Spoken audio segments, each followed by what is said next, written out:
in America you have Emmys, you should have Emmys in India. क्या बात है। हमने हमेशा कहा कि हमारे यहाँ फिल्म स्टार आएंगे और टेलीविज़न को अवार्ड देंगे, लेकिन हम उन्हें परफॉर्म नहीं करवाएंगे। मुझे बहुत सारे पिक्चरें मैंने साइन की, कुछ बनी कुछ नहीं बनी, तो एक पीरियड ऐसा आया कि संघर्ष मेरा जारी था, थोड़ा सा मैं इम्पेशेंट भी था। दोस्तों, आपका स्वागत है मेरे YouTube channel Friday nights with Subhash पर।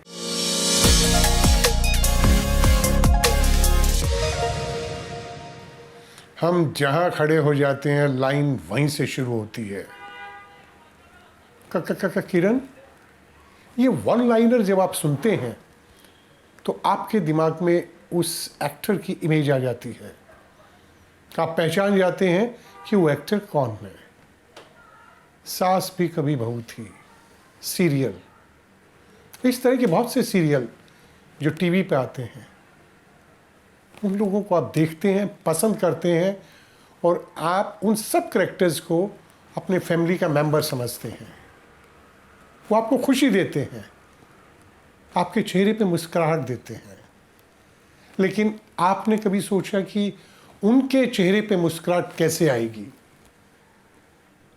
उनको भी तो लगता है कि हमें कहीं से खुशी मिले। नेचुरली जब हर आदमी को या किसी भी आदमी को कोई रिवार्ड मिलता है, अवार्ड मिलता है, तो उनको अच्छा लगता है अंदर से। और टीवी के आर्टिस्ट के बारे में अगर किसी ने सोचा है हमारे देश में, आप उनसे मिलना नहीं चाहेंगे?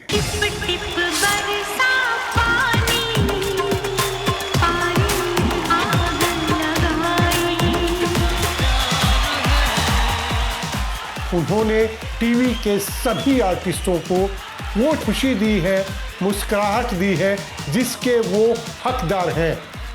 तो आज मैं आपको मिलाने जा रहा हूँ उनसे जिन्होंने इस अवार्ड्स को 25 साल से बरकरार रखा हुआ है और हर साल एक कदम आगे बढ़ रहे हैं, और इस साल वो इसकी सिल्वर जुबली मनाने जा रहे हैं, यानी 25 साल कंप्लीट करने जा रहे हैं। तो लीजिए आपकी मुलाकात करवाता हूँ शशि रंजन से। शशि जी, स्वागत है आपको मेरे चैनल। धन्यवाद धन्यवाद। आपने अवार्ड शुरू किया अपना, ये आइडिया कैसे आया, कहाँ से ये आया? जो विचार था, ये एक्चुअली मेरी वाइफ अन्नू रंजन के जहन में था, और उन्होंने एक बार मेरे से जिक्र किया कि हर उसमें बड़े कंट्री में जहाँ फिल्में और टेलीविज़न है, वहाँ पे एक सेपरेट आइडेंटिटी होती है टेलीविज़न की, लेकिन हिंदुस्तान में जो फिल्में हैं वो इतनी हावी हैं कि टेलीविज़न की जो मान्यता है या उसका जो बिगनेस है वो कहीं कंसिडर नहीं किया जाता। ऐसे उसका सिनेमा का अपेंडिक्स या छोटा भाई या चचेरा ममेरा भाई समझा जाता था। तो उन्होंने मुझे जिक्र किया, मैंने, और मेरी भी उस टाइम थिंकिंग ऐसी ही थी कि भाई सिनेमा लार्जर देन लाइफ, इतने बड़े बड़े स्टार्स, उनके के सामने जो है ये टेलीविज़न एक्टर के लिए एक अलग से प्लेटफॉर्म, मुझे कुछ ऐसा लगा कि शायद ये कुछ बहुत कामयाब ना हो पाए, लेकिन वो लगी रही और वो बार बार मुझसे जिक्र करती रही। और एक दिन उसने कहा कि I think we should make an attempt and make like in America you have Emmys, you should have Emmys in India. क्या बात है। So it was a big thought, और एक ऐसा अम्ब्रेला बॉडी क्रिएट करें जिसके अंदर टेलीविज़न के विकास के लिए, टेलीविज़न का चहुमुखी विकास हो सके, ऐसा एक प्लेटफॉर्म हो। अवार्ड उसका एक छोटा सा हिस्सा था। ओके। तो हमने कहा ये तो बहुत अच्छी बात लग रही है। तो फिर उसके बाद हमने कुछ बहुत इम्पॉर्टेंट लोग जो टेलीविज़न के थे उस वक्त, उनसे बात की। पीटर मुखर्जी उस टाइम स्टार के सीईओ होते थे, उनसे कहा, और कुणाल दास गुप्ता सोनी के थे, इसके स्टार के जो बाकी के लोग थे। फिर मैंने रजत शर्मा से बात की, शत्रुघ्न सिन्हा से बात की, मनमोहन शेट्टी से बात की, और विदिन 6 या 8 days we had the biggest governing council of entertainment industry behind ITA। और फिर उसका उद्घाटन हमने किया, जिसमें विलास राव देशमुख जो उस वक्त चीफ मिनिस्टर थे, उन्होंने इनाग्रेट किया and it started very big, very in a very ambitious way. 300-400 उस दिन इंडस्ट्री के बहुत नामचीन लोग वहाँ पर थे और हमारा ये दृढ़ संकल्प था कि इसकी क्वालिटी और इसका जो मयार है वो उतना ही बड़ा होना चाहिए जितना बड़ा फिल्मों वालों का है। फिल्मों का अवार्ड होता है। तो इसीलिए हमने जो पहला अवार्ड भी किया उसके अंदर हमने वो उसको पवई के अंदर रेनेसां होटल में किया था और श्रीमती सुषमा जी जो मेरी बड़ी बहन की तरह थी, सुषमा स्वराज, वो उस टाइम आईएनबी मिनिस्टर थी, उन्होंने इनाग्रेट किया उसे and who's who of the film industry was there and the entire television industry. और हमने अपनी जड़ों को भी सींचा उस वक्त। हमने हम लोग और जो दूरदर्शन के उस टाइम के पुराने प्रोग्राम्स थे उनको भी हमने नवाजा और yes, so that's how we started. और एक और हमारा संकल्प था जो हमने मेंटेन रखा। हमने हमेशा कहा कि हमारे यहाँ फिल्म स्टार आएंगे और टेलीविज़न को अवार्ड देंगे, लेकिन हम उन्हें परफॉर्म नहीं करवाएंगे। क्या बात। और जबकि कई बार हम कुछ चैनल्स ने ये भी कहा कि शायद ये आपकी बेवकूफ़ी है, आप भी कोई बड़े स्टार को लाइए। तो हमारा मानना बिल्कुल ये था कि अगर हम फिल्म स्टार्स को इनके सामने डालेंगे तो ये ड्वार्फ लगेंगे, ओवरशैडो हो जाएंगे। तो ये आएंगे और इन्हें नवाजेंगे। क्या बात। लेकिन ये एक प्लेटफॉर्म पे दोनों कम्पीट नहीं करेंगे। लेकिन इसमें इंडियन टेलीविज़न एकेडमी अवार्ड, ये इंडियन टेलीविज़न एकेडमी जो है, तो इसका आप कुछ बताएंगे? Indian television academy is a academy under which हम जो है वो करते हैं, डिफरेंट तरह की चीज़ें करते हैं। जैसे हम वर्कशॉप्स करते हैं जिसके अंदर हम डिफरेंट जो इंडस्ट्री के सामने चैलेंजेस होते हैं उनके बारे में जिक्र करते हैं।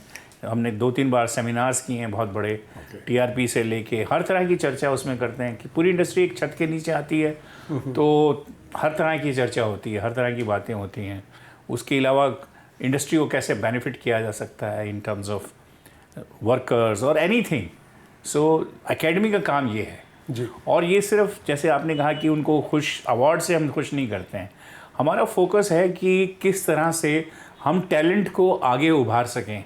तो ये प्लेटफॉर्म जो टैलेंट बहुत अच्छा काम कर रहा है उसको न सिर्फ अवार्ड देता है बल्कि हम थ्रू आउट द ईयर एक फोकस लेके आते हैं जी। आपने स्मृति ईरानी जी को भी सुना होगा शायद कि उन्होंने कहा कि आईटी की भूमिका मेरे करियर के अंदर बहुत बड़ी रही है। मुझे इस इंडस्ट्री में सबसे बड़ा स्थान दिलाने में आईटी की बहुत बड़ी भूमिका रही है। इसी तरह से बहुत सारे ऐसे कलाकार हैं, टेक्नीशियंस हैं, डायरेक्टर हैं जिन्हें आईटी ने फोकस दिया और जो आज इस वक्त इंडस्ट्री में बहुत बड़ा काम कर रहे हैं।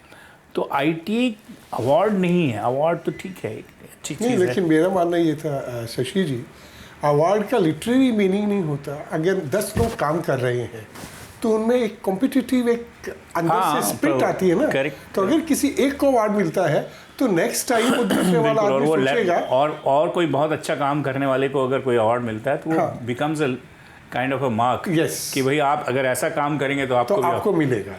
और उसके अलावा जिस तरह की आपकी प्रेजेंटेशन है, आई मस्ट से वो इतनी अच्छी है कि जितने हमारे और जो सिनेमा के अवार्ड्स हैं, कोई भी हो, नाम नहीं लेना चाह रहा हूँ मैं, तो इसके लिए जी इसका एक और मैं दर्शकों को भी बता दूं कि आईटी अवार्ड ही एक ऐसा इकलौता अवार्ड है जो पिछले 5 या 6 वर्षों से 3 और 3.52 की टीआरपी लेके आ रहा है। और बाकी जितने भी फिल्म अवार्ड हैं, जितने भी मतलब हर फिल्म अवार्ड, कोई भी 0.78 से ज़्यादा नहीं आ पाए हैं।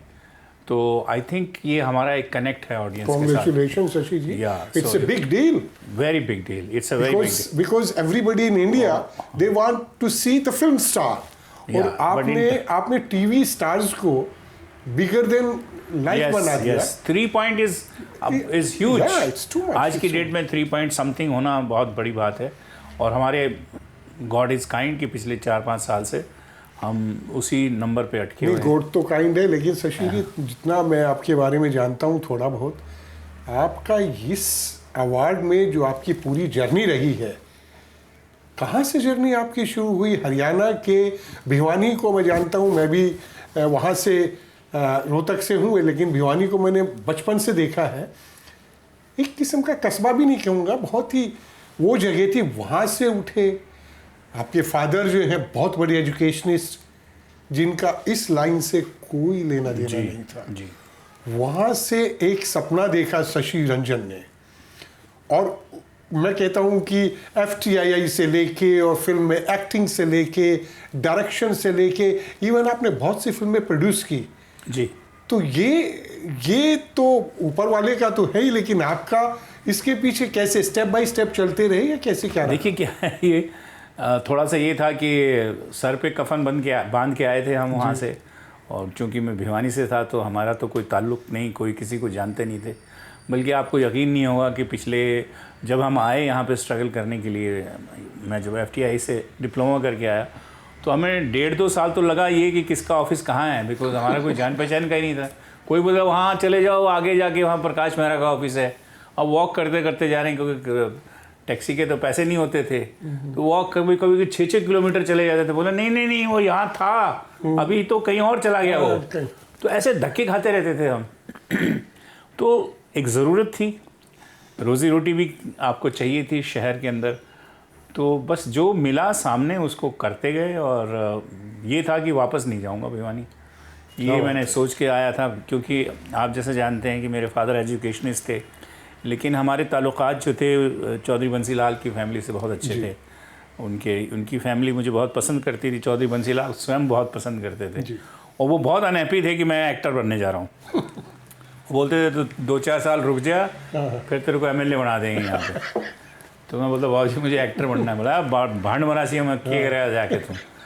तो अगर मैं चाहता तो वहाँ जाके कुछ अपने आराम से ज़िंदगी काट सकता था, बट मैंने एक वो ठान लिया था कि भाई अब मैं भिवानी से, और वहाँ पे मैं जब पहली बार हरियाणा से आया तो अपेक्षाएं इतनी थी लोगों, अरे हरियाणा का छोरा, भिवानी का छोरा एक्टर बनने गया है, ये वो मजाक ज़्यादा उड़ाते हैं लोग। पहले तो मजाक उड़ाया, फिर उनको लगा कि तो हो गया इसका। पहले तो सोचते थे कौन इसको एक्टर बनाएगा। मुझे शशि जी, आपने बंसीलाल जी का जिक्र किया, मुझे एक छोटी सी चीज़ याद है।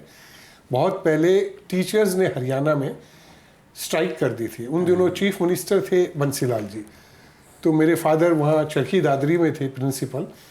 तो वहाँ पे एक छोटी सी पहले जो मीटिंग होती थी, आज की तरह पॉलिटिकल मीटिंग नहीं होती कि इतने लोग होने चाहिए, आप कैसे भी लाइए, तो कुछ लोग होंगे, लेकिन 5-7 हज़ार लोग होंगे। तो वहाँ खड़े हुए तो टीचर्स को मैंने देखा, उन्होंने ब्लैक फ्लैग यहाँ लगाए कि ताकि चीफ मिनिस्टर को जो थोड़ा सा लगे कि इनकी सुने। तो वो खड़े हुए बोले, भाइयों और बहनों, ये जो काले फित्ते ला रखे हैं ना इन्होंने, बोला इसका मेरा कोई फ़र्क नहीं पड़ता। मैं जब पैदा हुआ था तो मेरी माँ ने 12 गज का कड़ा घाघरा पैर रखा था। तो उसमें से लिगड़िया हूँ मतीन से तो आप उनका देखिए, एक हरियाणी ह्यूमर जिसको कहते हैं। बाबूजी मुझे बहुत प्यार करते थे।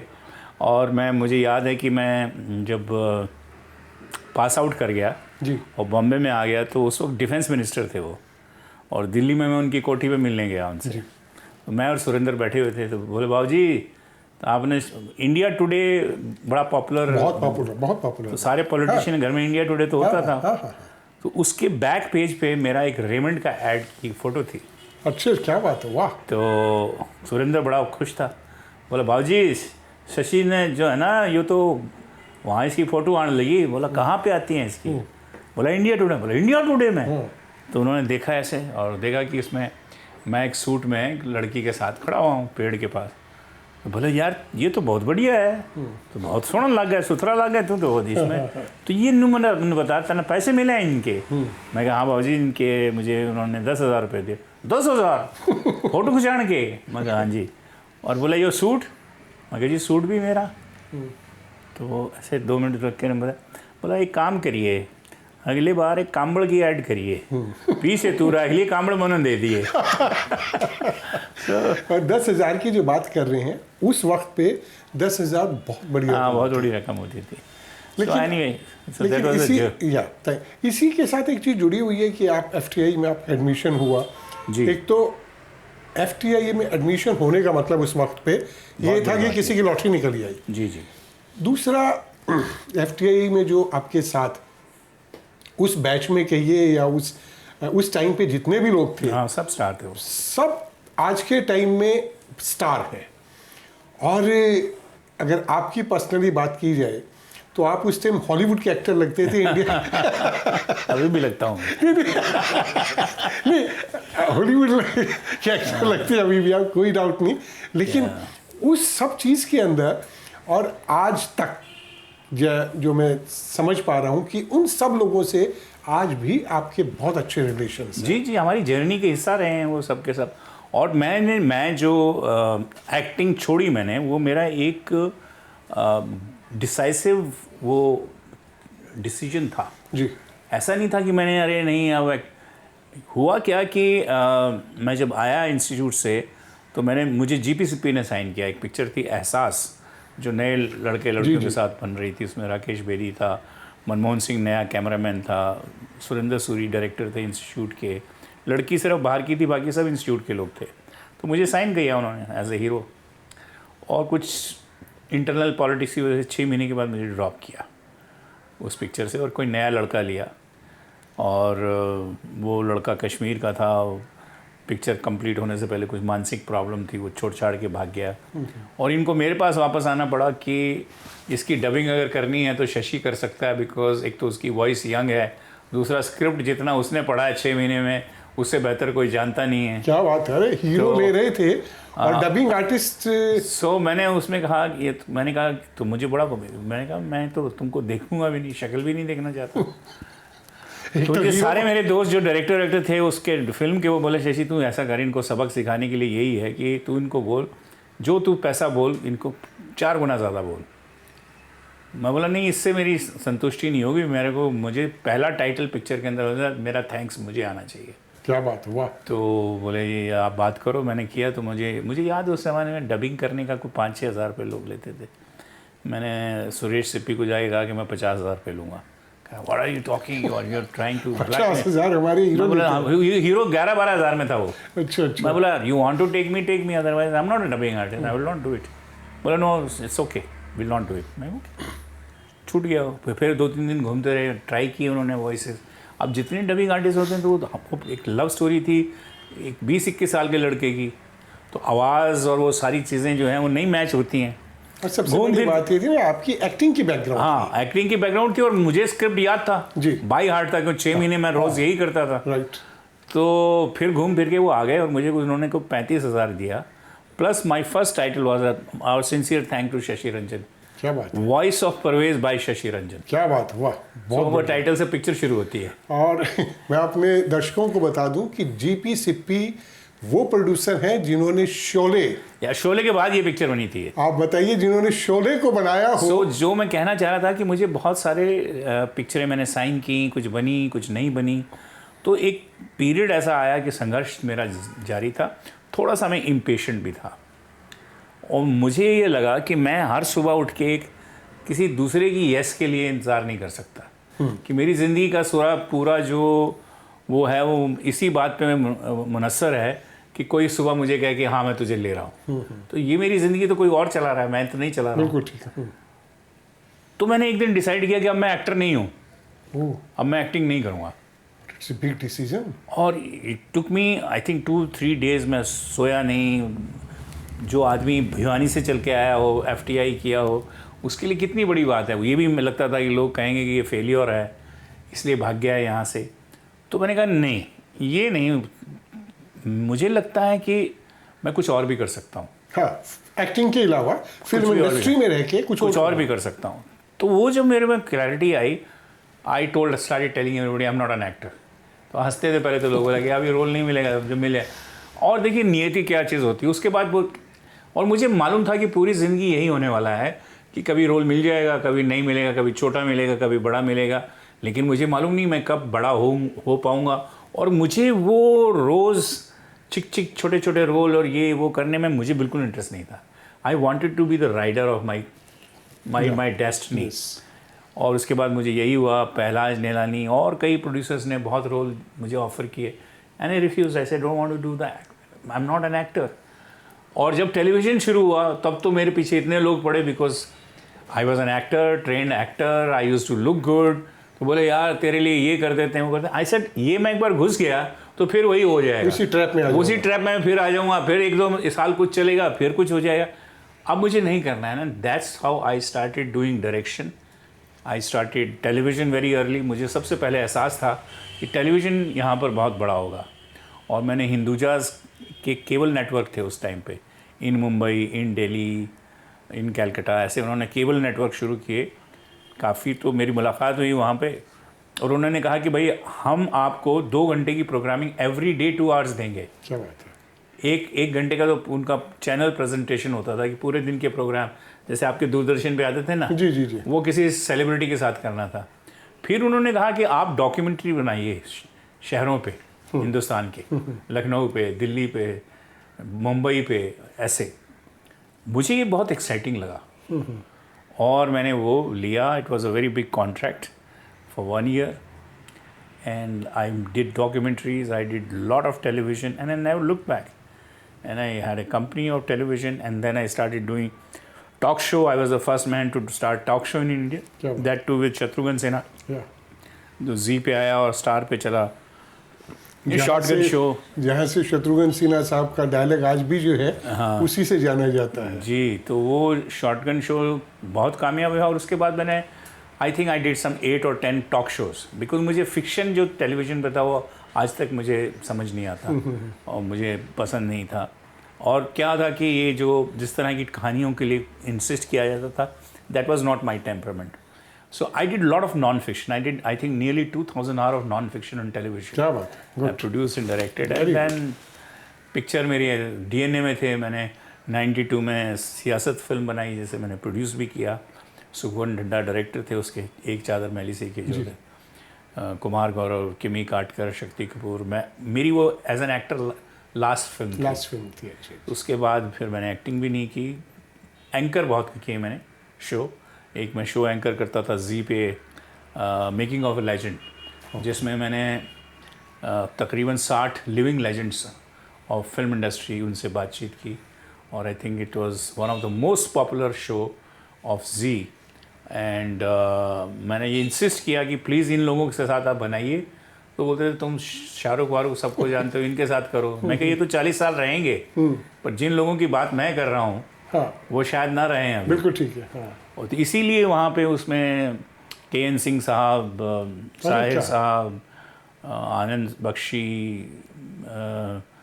हसरत जयपुरी, मजरू सुल्तानपुरी, क्या बात है, वाह। यू नेम, ओपी नैयर साहब, इतने लोगों के मैंने इंटरव्यू किए उसमें। तलत महमूद क्या बात। And Ramanand Sagar, many 50-60 of them.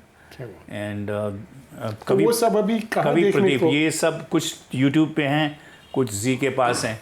और वो दौर ऐसा था कि हम लोग नए थे, एंथुसियास्टिक थे, तो कभी हमको ये आईपीआर का समझ में ही नहीं आता था क्या होता है।